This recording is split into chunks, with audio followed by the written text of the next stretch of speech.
One more time. There we go. How are you? I'm doing great. How you feeling?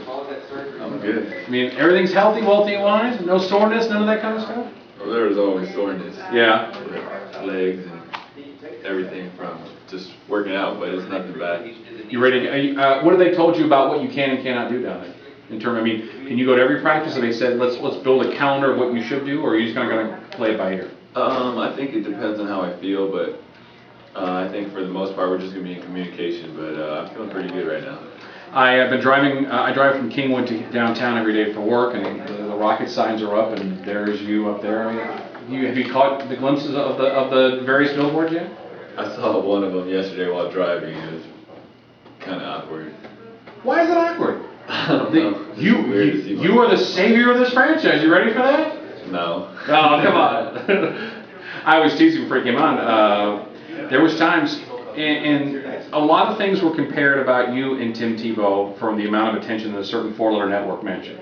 But in your case, unlike Tim's, the stats were just amazing, one after the other. Did you ever catch yourself, and I didn't even ask this before, did you ever catch yourself turning on ESPN and going, oh, here they go again, and the phenomenon that Lin sanity was? Or was there a point where you said, you know what, I might as well take it. I get 15 minutes in life, I'll enjoy it?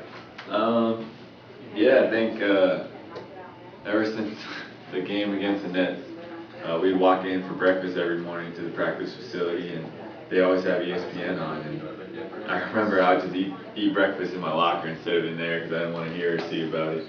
So it became too much sometimes?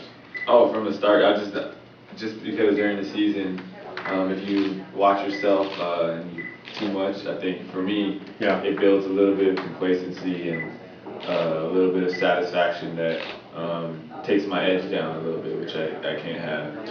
I was told on multiple occasions that the owner of this basketball team, when they saw you doing what you were doing in New York, was not happy with the general manager and with the CEO and all that kind of stuff. So we're not surprised that they came after you.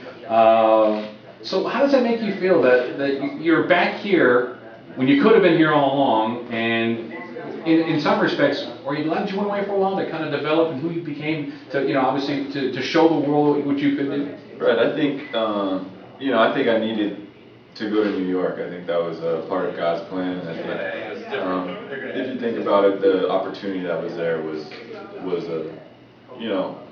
awesome. And I think the style and everything, going over there, playing, and then being able to have a better season than I did in my rookie year. And so I think, it was necessary.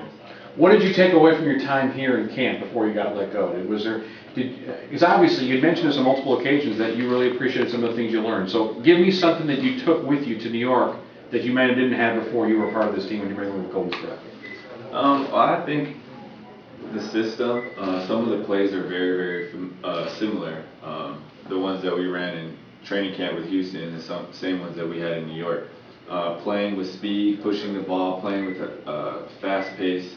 Just getting those those reps and the experience underneath my belt going into New York was important. And then something else that really stood out was Coach McHale's philosophy, how he approaches the game, the words that he chooses to say, the things that he says, the principles that he teaches.